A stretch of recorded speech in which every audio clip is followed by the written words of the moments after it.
is Jewish Spotlight, a weekly television program presented by Chabad Lubavitch of Long Island, featuring various aspects of modern Jewish life and Jewish culture. Now, here is your host, Rabbi Tuvia Teldin. Shalom. Recently, all the Chabad centers from throughout Long Island got together in order to make a solidarity gathering for our brethren in Israel. It was a wonderful event attended by over 1,200 people.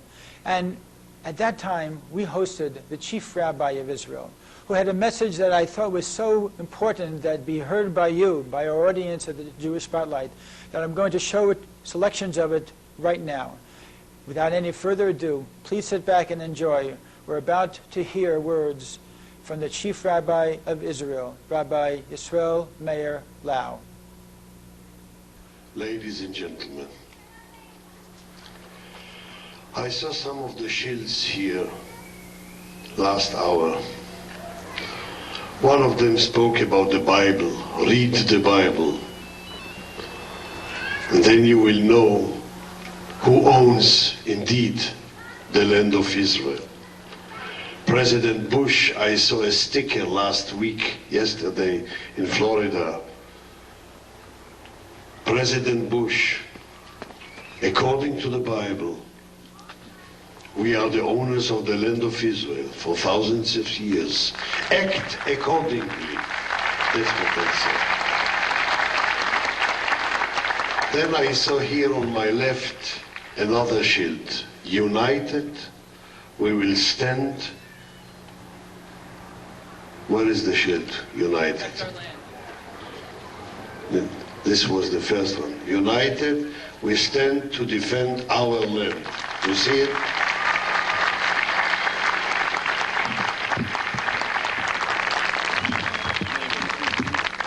I think that we live in a period of confusion and demoralization.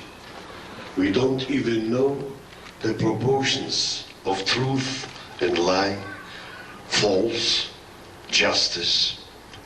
Where is the border? Where is the line? What happened here? I come from the state of Israel last Thursday. Maybe you here in Nassau County, in Long Island, maybe you can explain me something I don't understand, being since 1945, after World War II, in the land of Israel, and I don't understand. The world understands that the question is territories or peace. What do you prefer? Israel, what do you want? On what do you insist on? Do you want to rule all the territories, to be conquerors, or you want friendship and peace? We want a state. If you will enable us to have an independent state, we will become friends, good neighbors. If you refuse to give us the right for an independent state, so we are still enemies. What do you prefer? What do you choose? And we think that in Israel itself is a division. Some say territories, some others say peace, more important, that is more important. I think it's a misunderstanding. I want to use an understatement phrase. A misunderstanding of the whole issue. And one of the Rabbanim who spoke here just a few minutes ago mentioned it. PLO, the terror movement headed by Yasser Arafat, Palestinian Liberty Organization, when was it established? When was it founded, the PLO? 1964. Who was the ruler over Jehuda, Samaria, Golan Heights, the old city of Jerusalem, Gaza Strip, Sinai Desert. Who owns them on 1964? Not the Israeli government, not the IDF, Tzva HaHagana Israel. We were not there even occasionally. We didn't have the old city. We couldn't approach to the Kotel. We didn't touch the stones of the Wailing Wall for 19 years. Since 1948 at the Independence War, till 1967 when we were enforced to go to war on 1967. So 19 years you were there. Arafat and his colleagues. So you had the territories. Did you make peace with us those 19 years? Did you live with us in friendship like good neighbors? Why not? You had them all, the whole territory. And you want us to believe you and to trust you, to negotiate about what? Give us the territories and we offer peace and friendship, maybe even brotherhood. How can we rely on these words? We have an experience, a bad one, a very bad experience.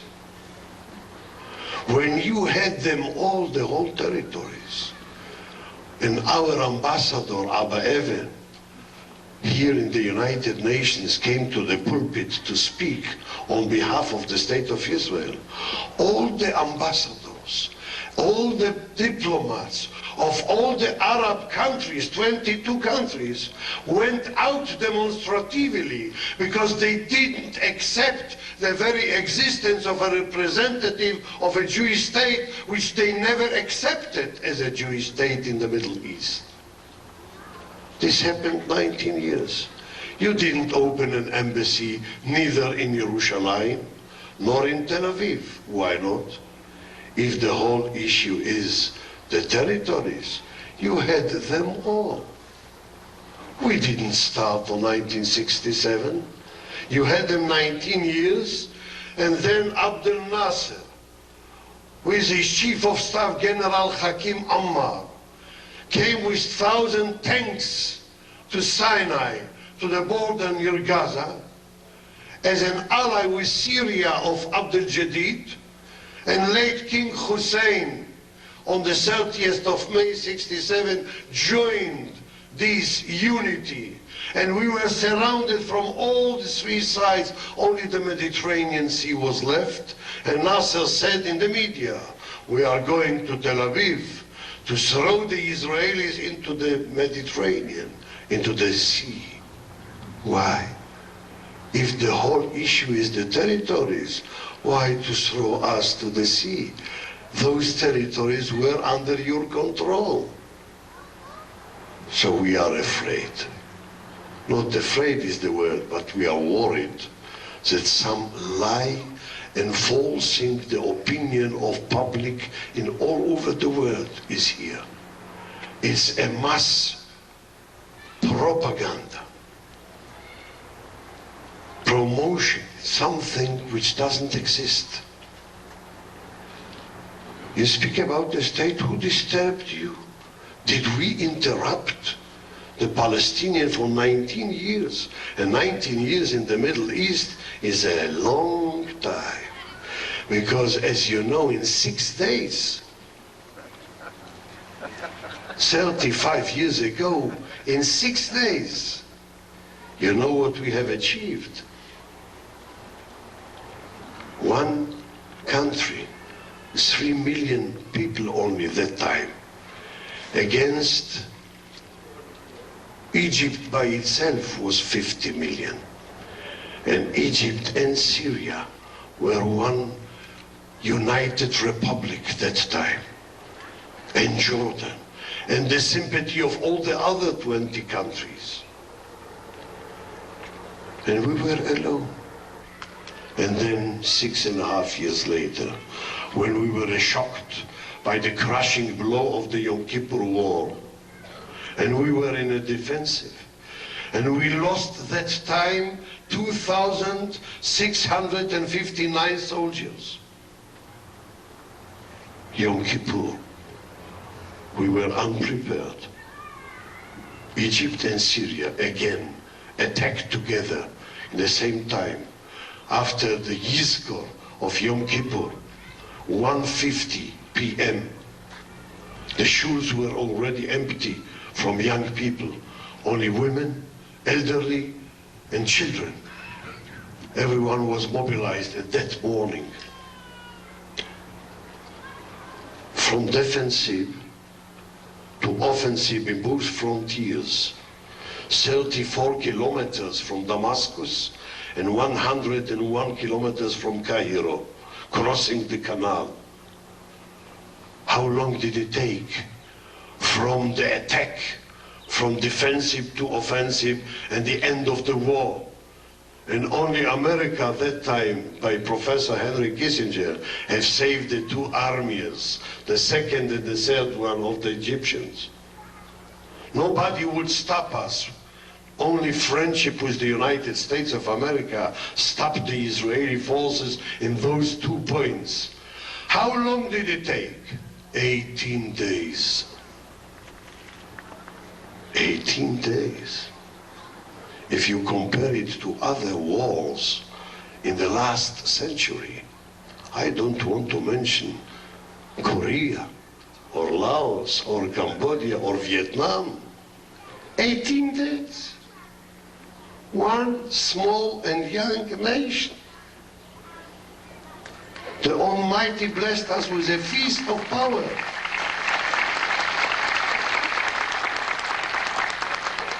Not to be broken, not to be shocked, not to give up, not to be defeated. And you know why?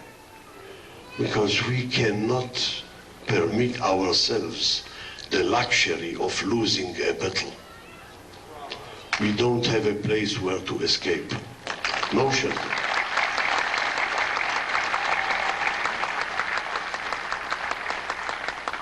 So I really don't understand. Maybe you can teach me a lesson. What is this about? You could declare a state. We didn't interrupt you. You had all the territories.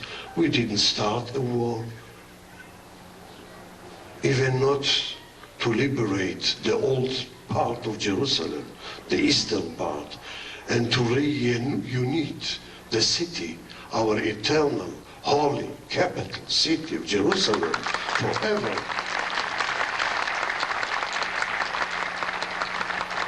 You have started.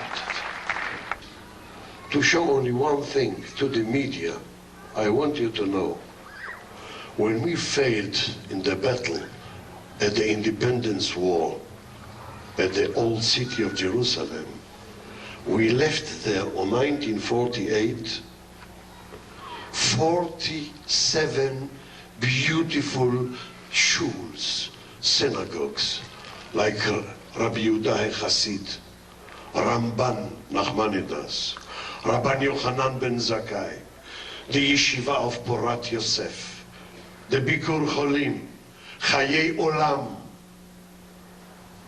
Tiferet Yisrael, 47.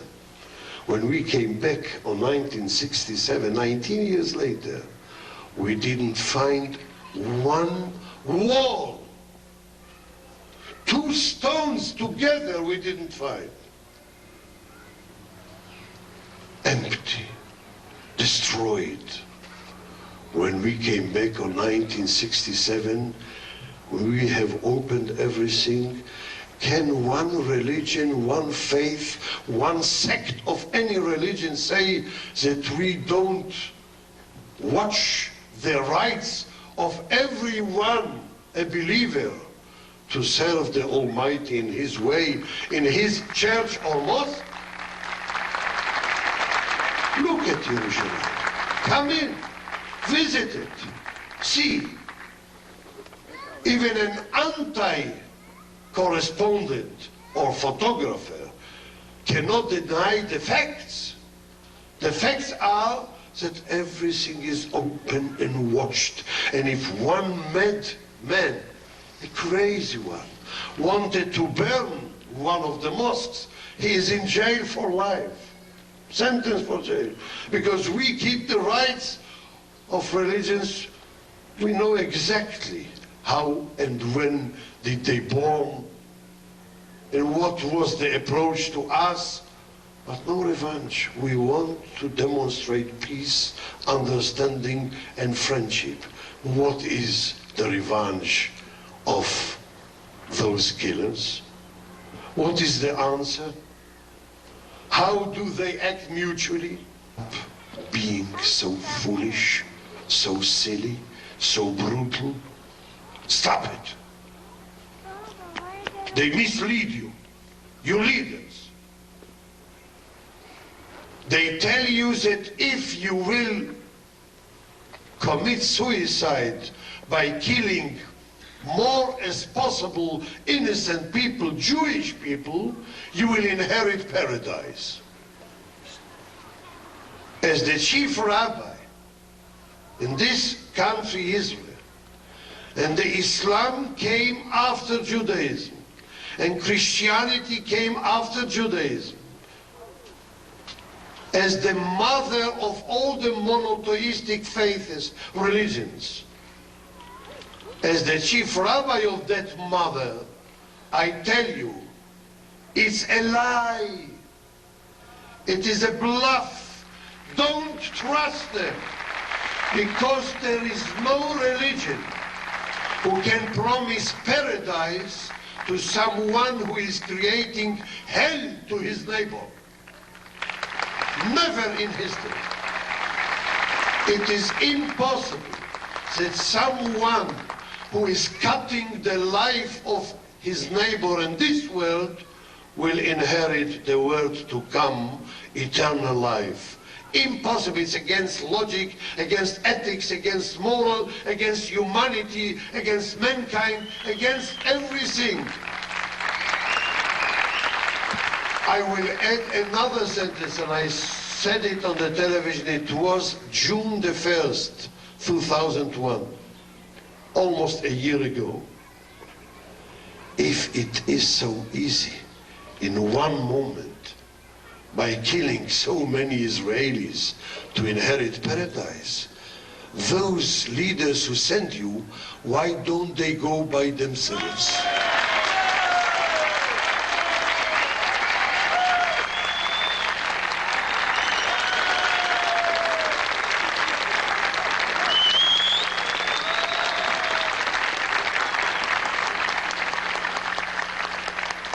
I am frankly enough to mention a name of a man who pretends to be a spiritual and a religious leader. Even two names. One of them is Sheikh Ahmed Yassin from Gaza. He was in jail. He is the leader, the religious leader of the Hamas. He was in the Israeli jail. Because of his age and medical situation, we let him free.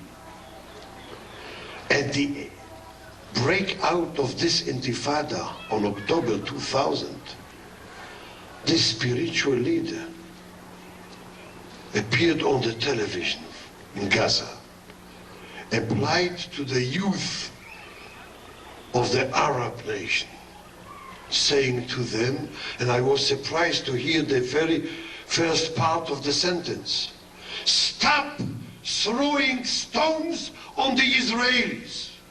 Wow, he became a Baal Tshuva. He became a Baal Tshuva. Ahmed Yassin, the Sheikh, the head of the Hamas, screaming on his youth, "Stop throwing stones." But the end of the same sentence was, "Throw bombs on the Israelis."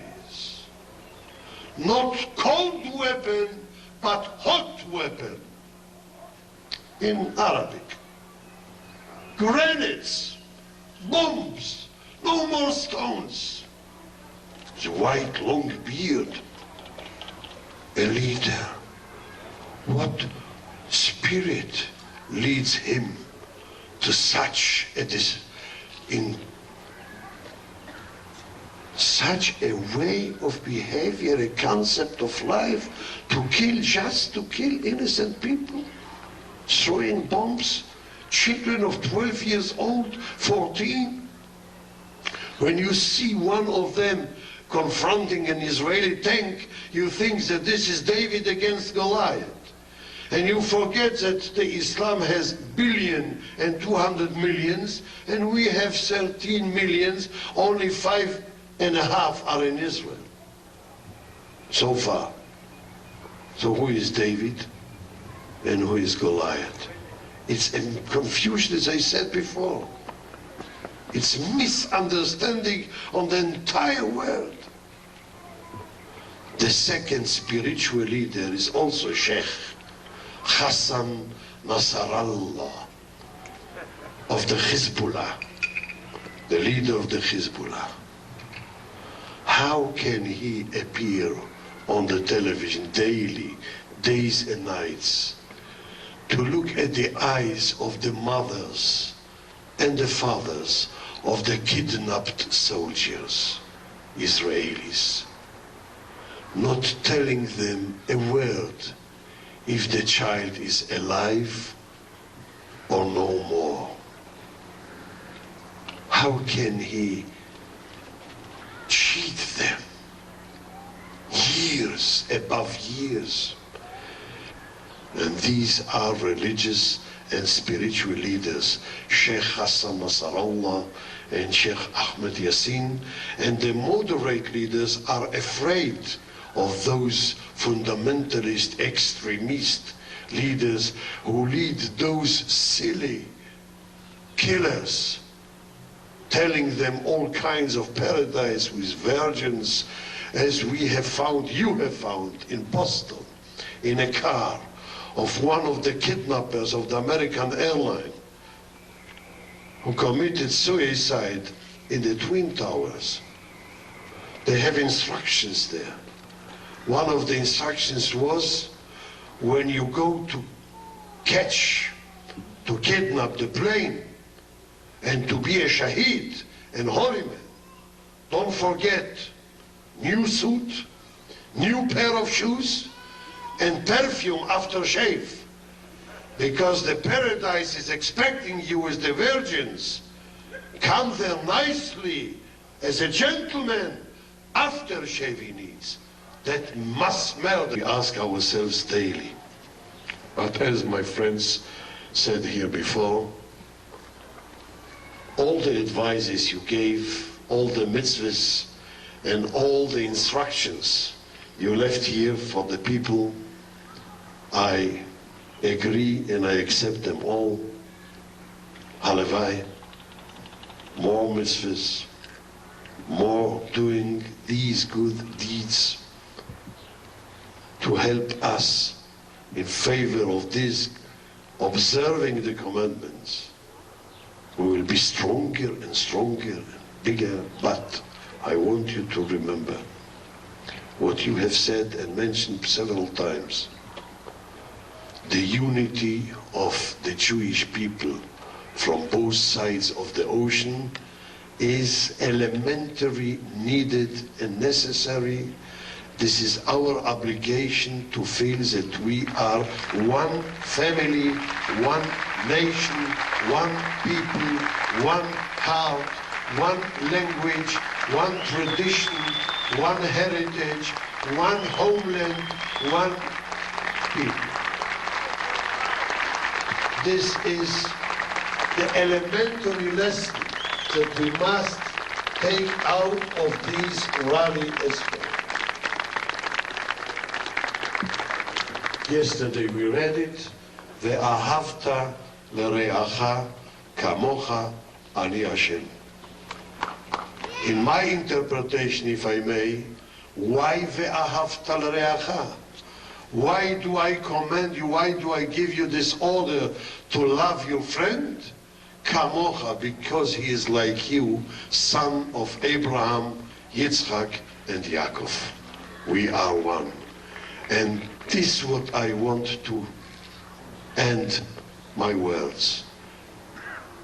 We came here for solidarity with Israel. Israel in Hebrew is 5 letters. Yud, Sin, Reish, Aleph, Lamed. The land of Israel, the people of Israel, the Torah of Israel, God of Israel. You know what are the initials of these 5 Hebrew letters? In your imagination, if I would have here a blackboard with a piece of chalk, I would write the word Yisrael, and the initials are very simple. Yud is for Yitzchak and Yaakov. Sin, Sarah.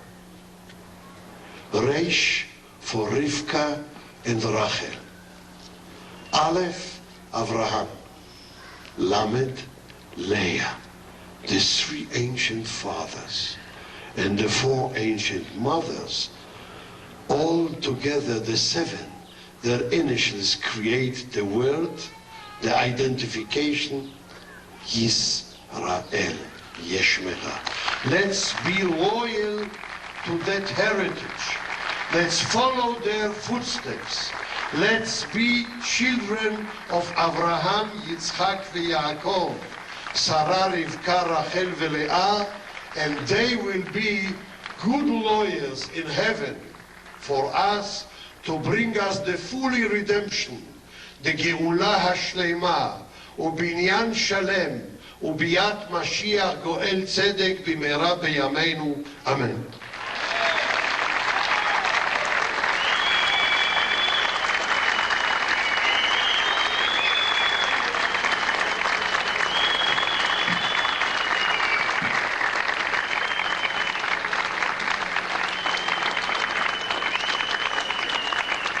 Thank you, Rabbi Lau, for those words of truth and clarity.